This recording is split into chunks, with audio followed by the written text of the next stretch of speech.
My wife's affair partner came to my house and threatened me. I said nothing, just walked inside. 30 minutes later, cops were at his door and he was begging for mercy. I, 34 discovered my wife's affair 3 months ago, but I didn't confront her immediately. Sometimes the best revenge is patience, and I had learned that lesson the hard way in my previous career as a security consultant. The discovery happened on a Tuesday evening when she forgot to log out of her email on our shared computer. I wasn't snooping. I was just checking my own messages when her inbox popped up. The subject line, "Can't wait to see you tomorrow," caught my eye, and against my better judgment, I opened it. The messages went back 8 months. 8 months of lies, of her working late, of mysterious girls' nights out, of sudden business trips. The man she was seeing worked at her marketing firm, recently divorced, and apparently had no qualms about pursuing a married woman. What made it worse was how detailed their conversations were about me, how boring I was, how predictable, how she was only staying because of our joint mortgage and her comfortable lifestyle. Instead of exploding, I did what my training taught me. I gathered information. I took screenshots, documented everything, and started building a complete picture. I hired a private investigator to confirm what I already suspected and to gather evidence that would hold up in court. I consulted with a divorce attorney quietly, opened a separate bank account, and began protecting my assets. My wife had no idea I knew. I continued our routine, maintained normal conversations, even attended her company's holiday party where I shook hands with her affair partner. He seemed smug, almost amused, as if he was in on some private joke. That handshake told me everything I needed to know about his character. The private investigator's report was thorough. The man had a pattern. This wasn't his first affair with a married colleague. He had a reputation for pursuing unavailable women, apparently enjoying the thrill of the chase and the power dynamic. He also had a few other interesting details in his background that would prove useful later. I was methodically preparing for the divorce, gathering evidence, and protecting my interests when everything changed last Friday. I was working in my home office when I heard aggressive knocking at my front door. Through the window, I could see him standing on my porch, clearly agitated. When I opened the door, his face was flushed red, and he immediately started yelling about how I was trying to sabotage his relationship with my wife. Apparently, she had told him that I was becoming suspicious and might be following her. This was news to me. I hadn't changed my behavior at all, which meant she was getting paranoid. He stepped closer to me, invading my personal space, and his voice got more threatening. He told me I needed to back off and stop interfering in their relationship. He said I was pathetic for trying to hold on to a woman who clearly didn't want me anymore. Then he made the mistake that would cost him everything. He told me he knew where I worked, what car I drove, and that he had friends who could make my life very difficult if I didn't stay out of his way. He said I seemed like the type who wouldn't want any trouble, and that I should just make this easy on everyone and give my wife the divorce she wanted. The way he said it, with that condescending smile, made it clear he thought I was just another weak husband who would roll over. I stood there listening to his entire rant without saying a single word. When he finished, I simply nodded once and walked back inside my house, closing the door behind me. I could hear him yelling something else from the porch, but I was already moving to my computer. See, during my background check on him, I had discovered something interesting. He had a sealed juvenile record that had been expunged, but expunged doesn't mean erased when you know where to look. When he was 17, he had been arrested for assault during a road rage incident. The charges were dropped because he was a minor and the victim didn't want to press charges, but the police report was still buried in the system. More importantly, he was currently on probation for a DUI from 8 months ago, right around the time his affair with my wife started, actually. The terms of his probation were strict. No alcohol, no aggressive behavior, no contact with law enforcement unless required. A single violation would result in immediate jail time. I pulled up the security camera footage from my front door system. The entire confrontation was recorded in high definition, with clear audio of his threats. I also had his license plate number from when he parked in my driveway, and the timestamp showed exactly when he arrived and how long he stayed. I called the non-emergency police line and explained that I wanted to file a report for criminal threats and harassment. I told them I had video evidence and that the person making the threats was currently on probation. They said they could send an officer over to take my statement. While I waited for the police, I did a little more research. I discovered that threatening someone on their own property was considered aggravated harassment in our state, especially when the threats involved third parties and implied future violence. Combined with his probation status, this wasn't going to be just a warning. The officer who came to take my statement was professional and thorough.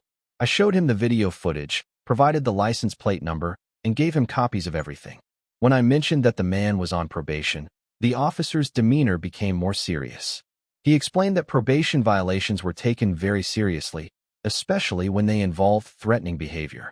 I also mentioned that I believe this was related to an ongoing extramarital affair, which gave the threats more context and showed a pattern of disruptive behavior. The officer took detailed notes and said they would follow up immediately. After the officer left, I did one more thing. I called my wife and told her I wouldn't be home for dinner, that something had come up at work. She seemed relieved, probably planning to spend the evening with her boyfriend. I didn't mention his visit to our house. About 30 minutes after the police left my house, I got a call from an unknown number. It was him, and he was panicking. He said the police had just arrested him at his apartment, that his probation officer was involved, and that he was facing jail time. He was calling from the station, using his one phone call to beg me to drop the charges. His entire demeanor had changed. The arrogant, threatening man from my doorstep was gone, replaced by someone who was scared and desperate. He said he was sorry, that he had just been emotional, that he never meant any of the things he said. He claimed it was all a misunderstanding and that he would never bother me again if I would just call the police and tell them I didn't want to press charges. I listened to his entire plea without interrupting. When he finished, I told him that actions have consequences and that he should have thought about his probation status before coming to my house to threaten me. Then I hung up. The next morning, I received a call from the detective handling the case. He informed me that the man had been formally charged with criminal threats and harassment, and that his probation had been revoked. He was looking at 6 months in jail for the probation violation alone, plus additional time for the new charges. Update 1. The story doesn't end there. My wife came home that Saturday morning in tears, saying her boyfriend had been arrested and asking if I knew anything about it. This was the perfect opportunity to reveal what I knew.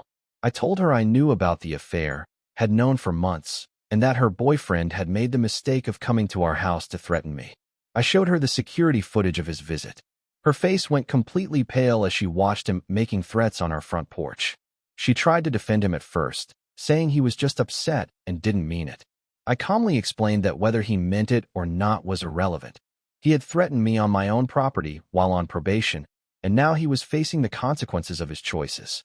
Then I told her about the divorce papers I had already filed, about the evidence I had gathered of her affair, and about the private investigator's report. I explained that I had been methodically preparing for this moment for months, and that her boyfriend's visit had simply accelerated my timeline. She asked me why I hadn't confronted her earlier, why I had let this go on for so long. I told her that I wanted to be absolutely certain about what was happening, and I wanted to protect myself legally and financially. I also admitted that part of me had hoped she would end the affair on her own, but it was clear that wasn't going to happen. The conversation lasted for hours. She went through all the typical stages: denial, anger, bargaining, trying to blame me for not being attentive enough, claiming the affair meant nothing. But eventually, she realized that I had been several steps ahead of her the entire time. Update 2. The divorce proceedings moved quickly since I had already done all the groundwork. My wife's boyfriend ended up serving 4 months in jail, 2 months for the probation violation and 2 months for the criminal threats charge. His legal troubles also cost him his job at the marketing firm, since they had a morality clause in their employment contracts. My wife tried to wait for him, thinking they could resume their relationship once he was released, but being in jail apparently gave him time to reconsider his choices. Through mutual acquaintances, I heard that he had decided their affair was too much drama and had cut off all contact with her. She ended up moving in with her sister temporarily while we worked out the property division. Since I had clear evidence of her adultery and had protected my assets properly, the settlement was favorable to me. I kept the house, my retirement accounts remained intact, and she was responsible for her own legal fees. The most satisfying part was that throughout the entire process, I never lost my temper, never stooped to their level, and never did anything unethical or illegal. I simply documented their behavior, protected myself, and let their own choices create the consequences they deserved. My wife's affair partner learned that threatening people has real consequences, especially when you're already on thin ice with the law. My wife learned that betraying someone's trust doesn't exist in a vacuum. There are always ripple effects that can't be controlled. Update 3. It's been 6 months since the divorce was finalized, and I'm honestly doing better than I have in years. I realized that my marriage had been making me miserable for a long time, even before the affair started. I had been going through the motions, trying to make something work that was fundamentally broken. I've started dating again, casually, and I'm amazed at how different it feels to be with someone who actually wants to be there. I had forgotten what it was like to have genuine conversation, to laugh with someone, to feel appreciated instead of tolerated. I heard through the grapevine that my ex-wife's affair partner never did get back together with her after his release. Apparently, spending months in jail gave him perspective on what their relationship had really cost him: his job, his freedom, his reputation.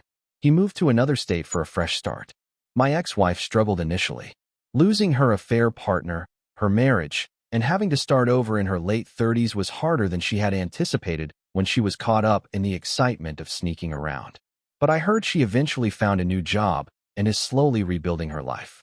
I don't take any satisfaction in her difficulties. I just feel relieved that I'm no longer part of that chaos. The whole experience taught me that sometimes the best revenge isn't revenge at all.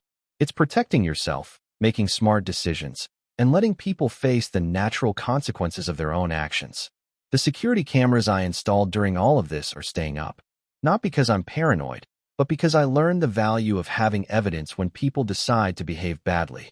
That 30 minutes of footage from my front porch changed the trajectory of my entire life.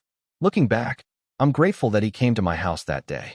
His threats gave me the final piece I needed to end a marriage that should have ended long before it did. His arrogance and poor decision-making solved a problem I had been carefully managing for months. Sometimes the best strategy is just to stay calm, think clearly, and let your opponents defeat themselves. In my case, all I had to do was open my front door, listen to a foolish man make threats he couldn't back up, and then walk back inside to make a phone call. 30 minutes later, his whole world came crashing down because of choices he made. That's the thing about consequences. They don't care about your intentions, your emotions, or your excuses. They only care about your actions. And some actions, like threatening someone on their own property while you're on probation, have very predictable results. I never had to raise my voice, make threats of my own, or compromise my integrity. I just had to document everything, follow the proper legal channels, and let the system work the way it's supposed to work. Sometimes that's all the revenge you need.